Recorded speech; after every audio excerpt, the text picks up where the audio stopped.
Alhamdulillah,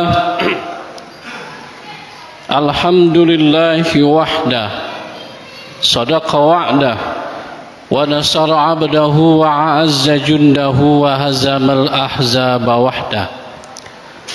Ashhadu an la ilaha illallah wahdahu la syarikalah, wa ashhadu anna Muhammadan abduhu wa rasuluh. Allahumma salli wa sallim ala sayyidina Muhammad wa ala ali sayyidina Muhammad. Ya ibadallah, usikum wa nafsi bitaqwallah wa ta'atihi la'allakum tuflihun. Wa qala Allah ta'ala fil Qur'anil Karim, a'udzu billahi minasy syaithanir rajim. Ya ayyuhallazina amanu taqullaha haqqa tuqatih wa la tamutunna illa wa antum muslimun. Saudara-saudara kaum muslimin, jamaah Jumat rahimakumullah. Pada kesempatan khutbah Jumat singkat ini di bulan Zulhijjah yang sangat mulia ini, saya mengingatkan kepada diri pribadi dan kepada saudaraku-saudaraku sekalian untuk selalu berupaya sekuat tenaga meningkatkan keimanan dan ketakwaan kita kepada Allah Subhanahu wa taala, yaitu dengan mengerjakan segala yang diperintahkannya dan meninggalkan segala larangannya. Kaum muslimin, saat ini jutaan umat Islam dari berbagai belahan penjuru dunia tumpak belek berada di Musdalifah dan Mina untuk melaksanakan rangkaian rukun dan wajib haji. Kita di tanah air tentu mendoakan semoga mereka mampu menunaikan rukun dan wajib haji dengan sempurna dan kembali ke tanah air berkumpul bersama keluarga dengan membawa predikat haji yang mabrur. Amin ya rabbal alamin. Kaum muslimin, saat ini kita berada di Indonesia. Kalaupun kita belum mampu menunaikan ibadah haji, ibadah haji salah satu rukun Islam yang merupakan pondasinya Islam, yang menuntut kewajiban kepada setiap manusia muslim untuk melaksanakan ibadah haji yang mempunyai kemampuan untuk memperjalankan dirinya menuju Baitullah di bulan Zulhijjah. Akan tetapi bagi kita yang belum mempunyai kemampuan, jangan khawatir, karena di bulan Zulhijjah ini ada dua ibadah yang sangat penting yang dikerjakan umat Islam, yang tak kalah penting dan besar manfaat dan pahalanya. Yang pertama, kata Allah, walillahi 'alan nasi hijjul baiti man istata'a ilaihi sabila. Dan diwajibkan kepada setiap manusia untuk menunaikan ibadah haji bagi yang telah mempunyai kemampuan atau istata'ah. Yang kedua, diwajibkan kepada kita dengan melaksanakan sunnah muaqqadah, yang sudah mampu untuk melaksanakan penyembelihan hewan korban. Karena itu khutbah singkat hari ini, pengorbanan adalah sarana mendekatkan diri kepada Allah Subhanahu wa taala. Kaum muslimin, sidang Jumat rahimakumullah, perintah untuk melaksanakan ibadah kurban yang dimulai dari kisah Nabi Ibrahim alaihissalam.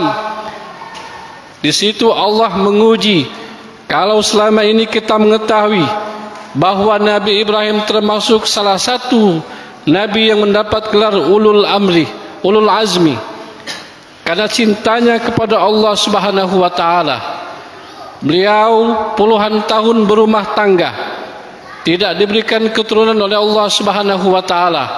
Setelah beliau menikah dengan Siti Hajar, maka Allah berikan seorang putra yang ganteng dan jelita yang diberi nama Ismail alaihissalam. Selama ini beliau dikenal orang yang taat kepada Allah dan sangat cinta kepada Allah. Di saat itu Allah menguji keimanan dan ketaatan serta cinta beliau. Mana cinta beliau kepada harta, mana cinta beliau kepada anaknya ketimbang cinta kepada Allah Subhanahu wa taala. Maka Allah pun memerintahkan kepada beliau untuk memotong dan menyembelih anaknya, anak sematawayang yang sudah lama ditunggu-tunggu. Tetapi karena beliau cinta kepada Allah dan mempunyai seorang anak yang soleh, maka beliau laksanakan perintah Allah tersebut. Di saat beliau melaksanakan perintah Allah, maka Allah ganti dengan seekor kambing yang sangat besar. Apa makna ini semua kaum muslimin? Ternyata Allah memberikan nikmat kepada manusia sangatlah banyak. Saking banyaknya Allah pun mengatakan kepada manusia, tidak akan mampu kamu menghitung segala nikmat yang telah Aku berikan kepada engkau wahai manusia. Kata Allah, wa in ta'uddu ni'matallah la tuhsuha innallaha laghafurur rahim. Dalam surah An-Nahl ayat 18. Dan jika kamu menghitung nikmat Allah, niscaya kamu tidak akan mampu menghitungnya. Sungguh Allah benar-benar Maha Pengampun, Maha Penyayang. Dari sini bagaimana Allah memerintahkan kepada manusia agar senantiasa memiliki rasa yang taat kepada Allah. Tetapi Allah akan menguji kita semua hambanya. Ada yang diuji dengan kekayaan, ada yang diuji dengan jabatan, ada yang diuji dengan harta benda yang berlimpah. Lalu Allah perintahkan kepada manusia untuk berkorban. Karena itu, bagi kita yang sudah mampu melaksanakan pemotongan hewan korban pada hari 10 Zulhijjah, 11 dan 12 serta 13 hari tasyrik, laksanakan pengorbanan itu. Karena semuanya itu Allah akan menambah rezeki kita kalau kita mampu melaksanakan perintah Allah tersebut. Mengapa demikian? Al-Quran Allah memerintahkan kepada kita, inna a'tainakal kausar fasalli li rabbika wanhar inna sani'aka huwal abtar. Semua kita hafal ayat ini. Apa maknanya? Sesungguhnya kami telah memberikan kepadamu wahai Muhammad dan pengikutnya nikmat yang banyak, maka dirikanlah solat karena Tuhanmu dan berkorbanlah. Sesungguhnya orang yang membencimu, dialah yang berputus dari rahmat Allah Subhanahu wa taala. Kaum muslimin, hukum melaksanakan ibadah kurban menurut para ahli fikih adalah sunnah muakkadah, yaitu sunnah yang sangat dianjurkan bagi yang mampu. Ketentuan mampu di sini bukan hanya untuk orang kaya, bukan hanya untuk orang-orang yang mempunyai harta yang banyak, bukan hanya untuk orang-orang yang mempunyai ternak yang banyak. Apabila kita mampu memenuhi kebutuhan di hari raya Idul Adha sampai hari ke-13 dan kita mempunyai rezeki yang lebih untuk melaksanakan pemotongan hewan kurban, maka sesungguhnya sudah berlaku kewajiban kepadanya. Karena itu kaum muslimin perlu dipahami bahwa berkorban juga bukan sekali seumur hidup. Tetapi ketika kita berniat untuk memotong hewan korban setiap tahun, maka insya Allah Allah akan memberikan rezeki yang tidak disangka-sangka oleh hambanya. Karena itu kaum muslimin sekalian, apa makna berkorban sesungguhnya? Bagi orang yang mampu melaksanakannya, ibadah korban tidak hanya menjadi kegiatan rutinitas yang sifatnya sekedar bagi-bagi daging, melainkan ibadah korban dapat mengandung 3 makna yang sangat dalam. Yang pertama, dengan berkorban merupakan bentuk kesediaan manusia untuk mengorbankan harta bendanya demi menuju jalan dan mendekatkan diri kepada Allah. Bukan darah dan dagingnya, tetapi kemauan kita untuk memberikan sebagian harta kita di jalan Allah Subhanahu wa taala dan mendekatkan diri kepadanya.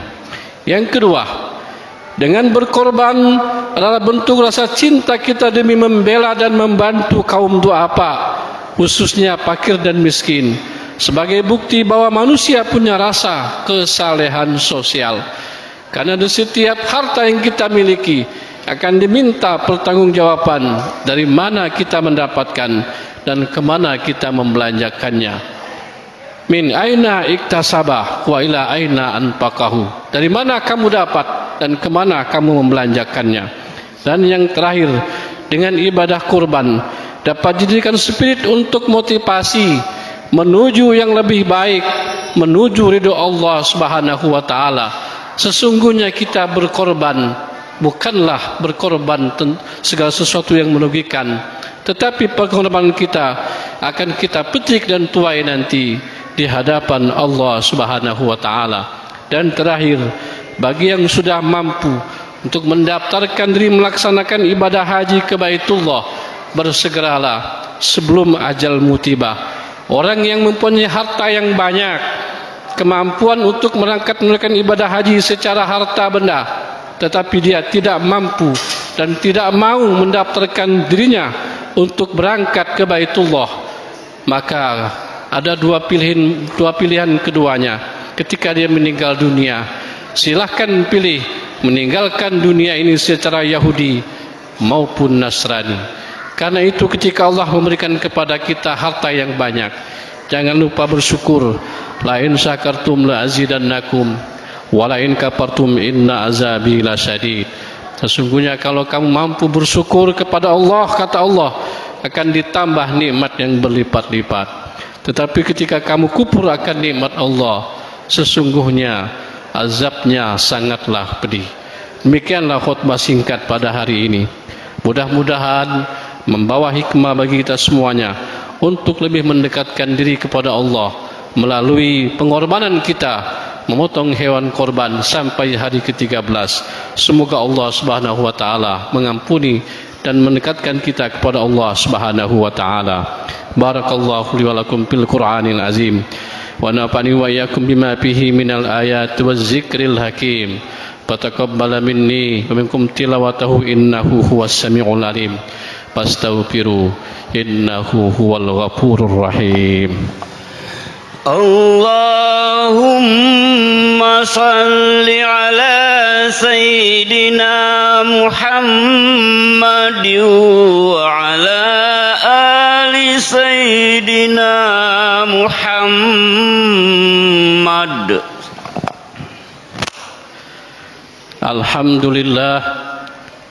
Alhamdulillahi wa kafa wa usalli wa usallimu ala sayyidina Muhammadinil Mustafa wa ala ali asydiki wal wafa. Asyhadu an la ilaha illallah wahdahu la syarikalah wa asyhadu anna Muhammadan abduhu wa rasuluhu la nabiyya ba'da. Allahumma salli wa sallim wa barik wa karim ala sayyidina wa maulana Muhammad wa ala alihi wa sahbihi ajma'in wa tabi'it tabi'in wa man tabi'ahum bi ihsan ila yaumiddin. Fa ya ibadallah, usikum wa nafsi bitaqwallah. Faqala ta'ala, inna allaha wa malaikatahu yusalluna ala nabi ya ayyuhallazina amanu sallu alaihi wa sallimu taslima. Allahumma salli wa sallim ala sayyidina Muhammad wa ala alihi wa sahbihi ajma'in. Warda Allahumma ala arbatil khulafa'ir rasyidin sayyidina Abu Bakar wa Umar wa Utsman wa Ali wa ala baqiyatis sahabati ajma'in wa tabi'it tabi'in wa man tabi'ahum bi ihsanin ila yaumiddin wa alaina ma'hum bi rahmatika ya arhamar rahimin. Allahumma ighfir lil mu'minina wal mu'minat wal muslimina wal muslimat al ahya'i minhum wal amwat innaka sami'un qaribun mujibud da'awat wa ya qadiyal hajat. Rabbana iftah bainana wa baina qaumina bil haqq wa anta khairul fatihin.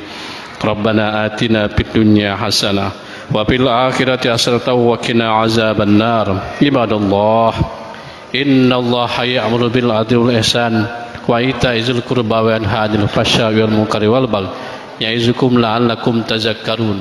Fazkurullahal azim yazkurkum was'alu min fadlihi yu'tikum wa la zikrullahu akbar wallahu ya'lamu ma tasna'un. Aqimis shalah.